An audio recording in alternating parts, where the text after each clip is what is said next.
To the question, does size really matter? I'd say if you were to hold all other factors constant, yes, there's going to be a significant difference in by using items of different sizes. But if you are to introduce other computations on top of the small sizes, then size will not disturb you.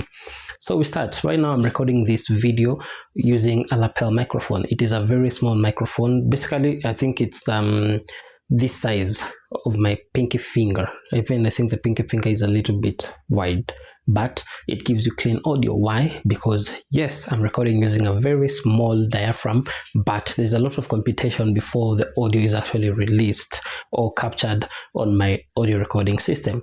If I was to be using a condenser microphone, it will still give me very good audio, but if I was to compare the two of them before I do the actual processing, yes, there's going to be a very big difference. But after the processing is done, then the sound is actually similar. Yes, there will be a difference, but after the processing, the difference will be done. Now, when it comes to audio consumption, yes, some people like listening to music on earphones. Some tell you the headphones give them a better experience. Someone tell you that I like doing my audio consumption using speakers. For me, I use all of them.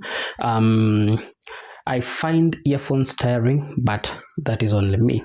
So the sound quality, there's a very big difference because earphones have a very small diameter that moves air, followed by headphones and then speakers. But in this day and age, earphones have AI integrated into them. So it processes the sound even more in earphones and in headphones. And at the end of the day, they give you sound that is similarly equal to the sound that you get using big speakers. So in that case of audio consumption, I don't think size should really disturb you, but you have to be careful. The earphones and the headphones that you get, they need to have AI integration within them so that they can give you the similar experience if you are to consume audio using a bigger sound driver such as a speaker. And finally, capturing of images and videos. In this day and age, a lot of cameras have 48 megapixels, 50 megapixels, 100 megapixels, 200 megapixels. But the megapixel is not what actually gives you a clear, crisp, more detailed image. It is a sensor size. A bigger sensor size, by definition, is going to give you a more detailed image. So the typical mobile phone sensor size is almost an eighth of the size of a typical DSLR sensor size. By definition, DSLRs capture more details. So a DSLR capturing 1080p, you can't compare it to a phone capturing 1080p. But for mobile phones, they introduce AI computation. That's why in mobile phones you see AI mode. So AI, there's how it tweaks the image so that it can get towards so that it can be near the pro grade resolutions of a typical DSLR camera. So yes, there's going to be a difference, but if you are really keen to detail, and yes, if you are going to display it on a very, very large image.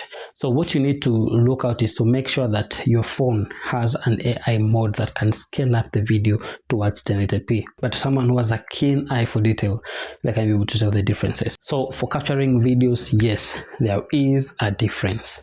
A bigger sensor size is going to give you better image compared to a small sensor size, regardless of computations. But yes, computations also help to make sure that the video is better and it is near to DSLR size.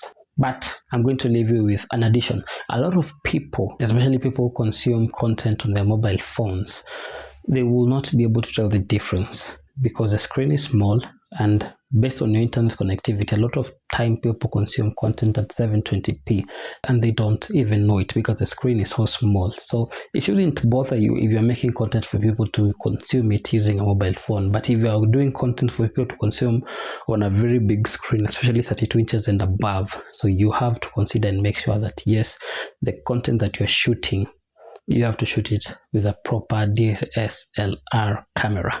That has been all for today. I'll see you the next time with the next tutorial. My name is Kasanga Johnson. Please don't forget to subscribe, share, like the content. Until next time, have yourselves a good one. Goodbye.